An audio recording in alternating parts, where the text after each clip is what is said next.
kulanti waxaan oo wanaagsan daawadayaal meel walba oo dunida ka joogtaan waa anigoo Sahaboy halka naga daawaneysana waa maqal tube sida maqalkeena maanta haddaba inta maqalku ugu dagnin daawada haday tamar kuureysi aad channelkan soo boqoto subscribe sar si aad u shid barnaamijyada quruxda badan abarta marwalba soo gudbina haddaba haddii aad horena u soo joogi jirteen video like no sar sini sheegay sifa dad badan oo gaaro maasanid haddaba gabadhan Lumiya aqaw Huda Amun ayaa ayadana sidoo kale waxay soo bandhigtay jaceelkeeda cusub waxaan ognahay muuqaaladii hore aan ku soo qaadanay Huda Amun iyo sidoo kale hajigeeda inuu khilaaf soo dhaxmaray haddaba arinta taasanba way ka duwan tahay Huda Amun ayaa ayadana sidoo kale waxay soo qaadatay in soo shaacisay barteeda TikTok ayna ku leedahay jaceelkeega cusub waa kana oo Sharmaake arafkeena ayaa kala dhamaaday halka asagana Sharmaake sidoo kale oo soo qaatay gabar uu sheegayo gabadhan ay isjecelahay jaceelkii Huda Amun waa ka reestay isleeyahay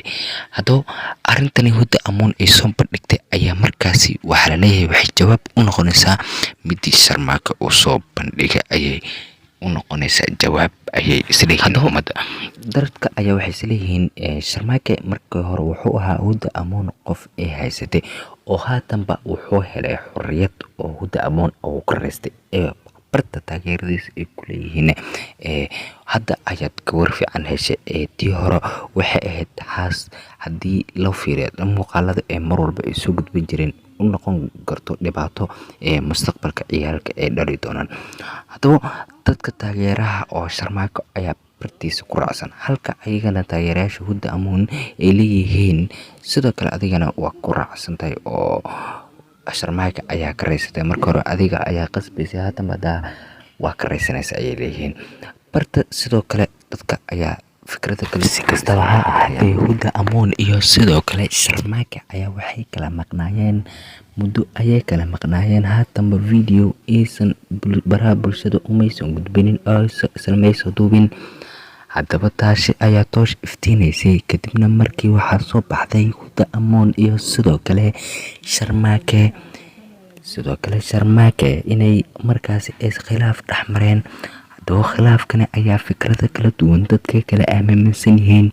haddaba marka ka dambeyso taageera sidoo kale loo kala baxay Sharmaake iyo Huda Amun Sharmaake ayaa sidoo kale dadka ay ku tilmaameen marka hoosiisi hore inuu soo haystay haatanba uu helay qof uu markaasi uu yahay nolosha xor uu yahay haatanba waxa saacadii ugu dambeeyay Sharmaake ayaa bartiisa live soo galayay dadka caanka oo la soo galayay bartaasna ay isku garaacayeen su'aalo ku saabsan Huda Amun iyo sidoo kale Sharmaake ayaa dadka qaar marba waxay aaminsan yihiin Huda Amun sidoo kale Sharmaake ay taageerayaan balse ilaa hadda waxa akaarka jiro marba uu soo bixi doonaa marka ka dambeyso jawaab ayaa la isla bixinayaa Sharmaake ayaa sidoo kale jaceyl cusub soo bandhigay halka ayadana Huda Amun maysan ka yeereysanin ayadana waxay soo bandhigtay jaceyl halkaas ay isleedahay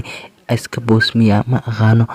wiilka da'da ay Huda Amun soo bandhigtay waxay isku da'yihiin Sharmaake oo haatanba isku eedayihiin halka Huda Amun ay sheegayso wiilkan inay isjecel yihiin markuna ay isguursan doonaan haddaba wixii jira cagaarka ayaa imaan doonaa si kastaba daawada haddii ay tahay marka ugu horeysa aad channelkan soo boqoto ha iloobin inaad subscribe sartid si aad u heshid barnaamijyada mar walba aan kusoo gudbino haddaad horena soo joogi jirteen video like sar sina sheegay si fadlan ugu gaaro maasanid